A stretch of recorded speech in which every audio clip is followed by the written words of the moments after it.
महाकुंभ एक तो संयोगात्मक रूप से बड़ी अद्भुत क्षण को महाकुंभ का स्नान कहते हैं। जैसे दीपक तो हम प्रतिदिन जलाते हैं, प्रतिदिन दीपक जलाते हैं, परंतु दीपावली को ही दीपक जलाने का महत्व क्यों है?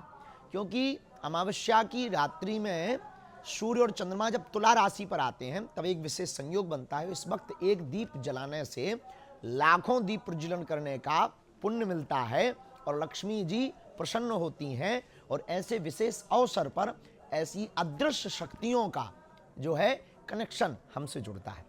महाकुंभ भी ठीक वैसे ही 12 साल में एक बार आता है। दीपावली का जो ग्रह नक्षत्र का योग बनता वो एक साल में एक बार बनता, पर कुंभ का, पूर्ण कुंभ का योग 12 साल में एक बार, और महाकुंभ का वह संयोग 144 साल बाद ऐसा आता है। इसलिए महाकुंभ में महास्नान का बड़ा महत्व है। शास्त्रों में मौनी अमावस्या के स्नान के बारे में क्या कहा गया है? बाहिक और आंतरिक रूप से मौनी अमावस्या से स्पष्ट होता है कि मौन होना। वाहिक और आंतरिक रूप से मौन होकर के आध्यात्मिक चेतना से संपन्न होने के लिए मौन धारण करने वाली दिवस के लिए मौनी अमावस्या कहा जाता है।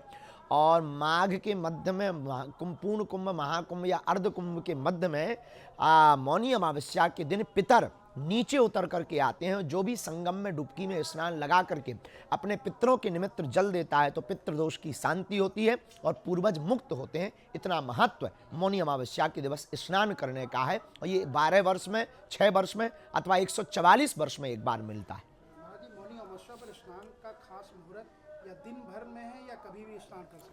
वैसे अमावस्या तो अभी सायं काल से लग गई है और कल प्रातः काल तक, कल सूर्योदय के बाद तक ये अमावस्या रहेगी। लेकिन पूरा दिवस ही सूर्योदय से, हमारी भारतीय सनातन संस्कृति में सूर्योदय से सूर्य अस्त तक माना जाता है। महाराज जी, मौनी अमावस्या पर दान का क्या महत्व है? वैसे तो जिंदगी में प्रतिदिन देखें, तन की शुद्धि के लिए स्नान जरूरी है, मन की शुद्धि के लिए कथा का ज्ञान जरूरी है और धन की शुद्धि के लिए दान जरूरी है।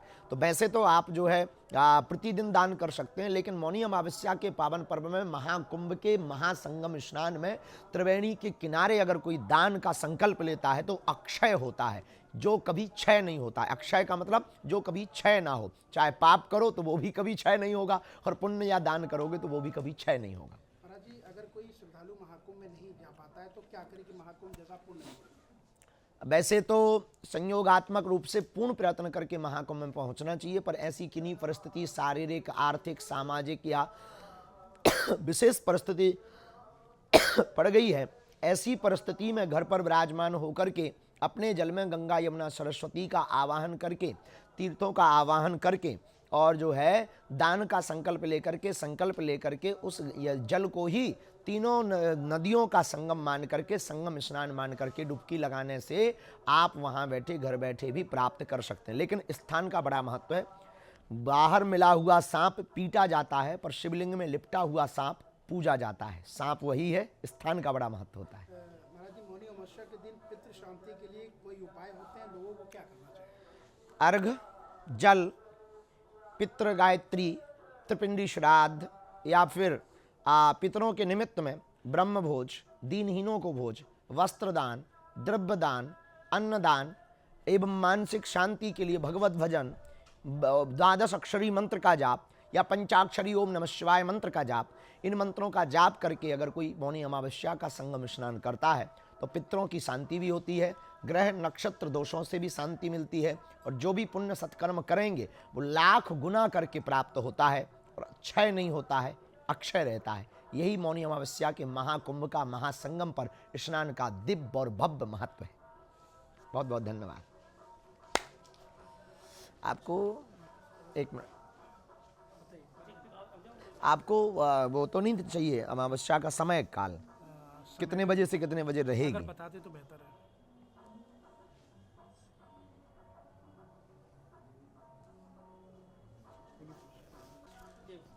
वर्तमान समय में महाकुंभ चल रहा है और महाकुंभ 144 वर्ष बाद संयोग आया है। पूरे देश और दुनिया के करोड़ों श्रद्धालु महाकुंभ में आस्था की डुबकी लगाने के लिए प्रयागराज पहुंच गए हैं और प्रयागराज की गली गली में कूच मची है, कीच मची है, भक्तों की भीड़ मची है। यूं कहें भक्तों का सैलाब नहीं, सुनामी आई है। महाकुंभ के किनारे किनारे पर भक्तों का तांता लगा हुआ है।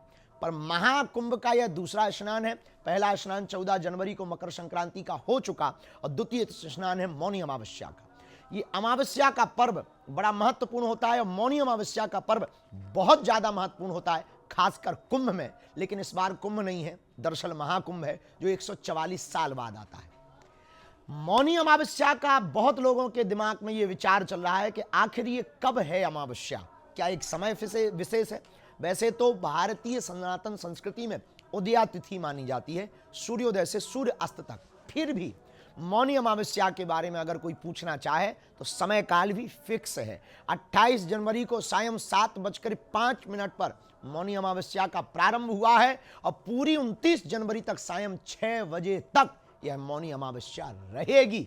इस बीच में आपके द्वारा किए हुए पुण्य, स्नान, दान, भोजन, भजन, जप, तप, वस्त्र दान, दिव्य दान, अन्नदान, तिल दान, ज्ञान दान, भूमि दान, अश्वदान, गौदान, आप जो भी करेंगे अक्षय होगा, क्षय नहीं होगा। तो हम फिर कहना चाहेंगे बागेश्वर धाम पीठ की ओर से भारत का विशाल महाकुंभ लगा हुआ है प्रयागराज में, और आप भी अपने घर बैठे अगर नहीं आ पा रहे हो, टीवी पर देख करके आप TV9 भारतवर्ष को घर बैठ करके देख रहे हो और महाकुंभ में नहीं पहुंच पा रहे हो, तो आपको कुछ नहीं करना है, बस तुरंत आप जो है मन को शांत रख के, वाणी विचारों को मौन रख के एक सरोवर देख लीजिए या एक जलाशय देख लीजिए या अपनी बाल्टी में ही पानी भर लीजिए। गंगा च यमुना चैव गोदावरी सरस्वती तथा तीनों का ध्यान करके, प्रणाम करके, अंजलि में जल लेकर के, संकल्प लेकर के उसी को गंगा यमुना सरस्वती संगम का स्नान मानकर मौन होकर के भजन करिए। क्योंकि मौनी अमावस्या को पितर नीचे आते हैं और हाथ से जल स्वीकार करते हैं और पितृदोष की शांति होती है।